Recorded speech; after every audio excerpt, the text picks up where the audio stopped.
महाकारुणिक भगवान बुद्ध को नमन करते हुए, बोधिसत्व बाबा साहब डॉक्टर अंबेडकर के चरणों में पुष्प अर्पित करते हुए, आदरणीय हमारे आज के मुख्य अतिथि और उद्घाटनकर्ता आदरणीय राजेंद्र पाल गौतम जी दिल्ली सरकार के मंत्री हैं। और साथियों, ये आपको घमंड होना चाहिए, सबसे पहले आपके मंत्री हैं, बाद में दिल्ली सरकार के मंत्री हैं। और हमारे बीच में भाई अब्दुल रहमान जी जो इस क्षेत्र के एमएलए हैं, वो विध परिवार आए हैं। देखिए ये कितनी उनकी भावना है और कितना उनके बाबा साहब के प्रति सम्मान है। वो अपनी फैमिली को साथ लेकर के आए हैं, उनका भी हम धन्यवाद अदा करते हैं।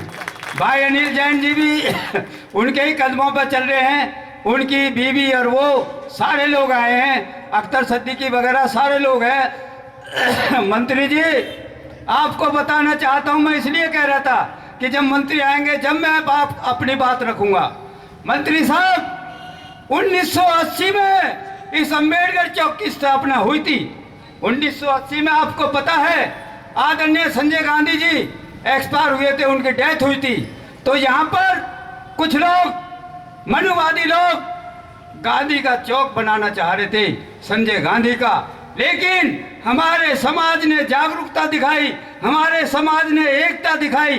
उन्होंने कहा दलितों के बीच में गांधी जी का क्या मतलब है। तो साथियों हम सब लोग इकट्ठे हुए और भारतीय बौद्ध महासभा के नेतृत्व में 1980 में इसकी स्थापना की गई। साथियों आदरणीय हमारे बीच में आज वो है नहीं, टी.आर. आनंद जी आप जानते हैं, और शांति स्वरूप बौद्ध और जोशी साहब जिन्होंने इसका निर्माण कराया। साथियों इसलिए मैं कह रहा था कि मंत्री जी के सामने मैं इसकी व्याख्या करूंगा। आज 80 के बाद हमारे समाज के अंदर जागरूकता आई कि बाबा साहब की प्रतिमा हम नहीं लगा सकते।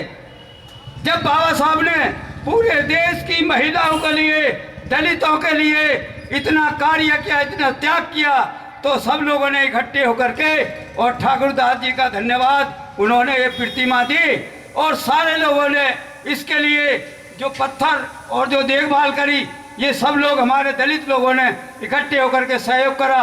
और आदरणीय जी बहुत बड़ा भंडारे का भी आयोजन इन समाज ने किया है, ये समाज धन्यवाद का पात्र है। साथियों एक बात मैं बताना चाहता हूं आपको, आज मैं इसलिए कह रहा हूं मंत्री जी आपको, आज से पहले जो मंत्री शेड्यूल कास्ट के, जो SC ST OBC और बाल विकास मंत्री बने, उनको यही पता नहीं है कि हमारे अधिकार क्या हैं।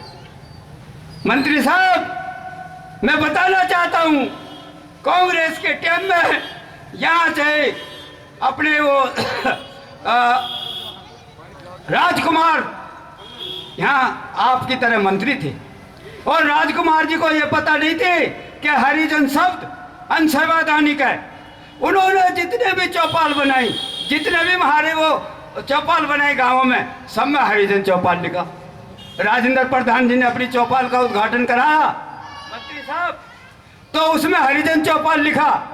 जब वो मंत्री साहब आए, मैंने जैसे आज कहा राजेंद्र प्रधान से कि जब मंत्री आएंगे जब ही बोलूंगा, तो मैंने जब भी यही कहा था मंत्री जी, मैंने उनसे कहा राजकुमार चौहान जी आप जानते नहीं हो हरिजन शब्द के ऊपर इस पार्लियामेंट में, संविधान में पास हो चुका है कि ये अनसंवैधानिक है, लेकिन आज तुम ये फिर भी हरिजन कह रहे हो। कहने लगे भैया मैं तो सीधा साधा आदमी, मुझे पता नहीं, जो अफसर लिख दे सो ठीक। मैंने कहा मंत्री कहा के आप इसको काटो, और उस हरिजन शब्द पर हमने उस दिन कलौस पूछी। उसके बाद से आज अम्बेडकर चौपाल इस क्षेत्र में कम से कम 5 बनकर तैयार हो गए। मंत्री जी आपको बताना चाहता हूँ। तो साथियों एक शब्द और मैं बताना चाहता हूँ आपको, छोटी सी बात। आज भी हमारे कुछ लोग पढ़े लिखे भी और बिना पढ़े लिखे भी वो हरिजन शब्द बड़ी खुशी से लेते हैं। मैं हरिजन शब्द की व्याख्या 2 मिनट में करना चाहता हूँ। मंत्री साहब का आदेश है, मैं ये बताना चाहूंगा आप सबको कि हरिजन शब्द कहां से आया और कैसे आया और किस पर लागू है। आज कुछ लोग आज हरिजन शब्द लिखते हैं, आज भी हमारे आदमी।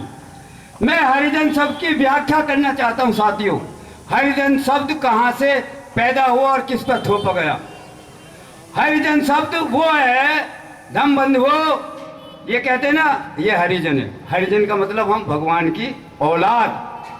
साथियों, आज से कई सौ वर्ष पहले जब इस देश के अंदर छोटी छोटी बेटियों की, बहनों की शादी होती थी 10, 12, 14, 15 साल की, और उसका गौना 10 साल 15 साल में होता था, जब वो 20 साल की, 18 साल की, 17 साल की हो जाती थी। तो साथियों, जब उस बेटी को पता ही नहीं होता था 4 साल या 5 साल की शादी हो जाती थी, और बाई चांस 10-15 साल के अंदर उसका पति की डेथ हो जाती है या वो समाप्त हो जाता है, तो साथियों वो बेचारी अबला बन जाती है, जबकि उसको ये पता नहीं कि मेरा पति कौन है, मेरी ससुराल कहाँ है, मेरा ससुरा कहाँ है, मेरी सास कहाँ है, मेरे देवर कौन है। तो साथियों, ये परंपरा मनुवादी की थे, ये परंपरा मनुस्मृति की थे।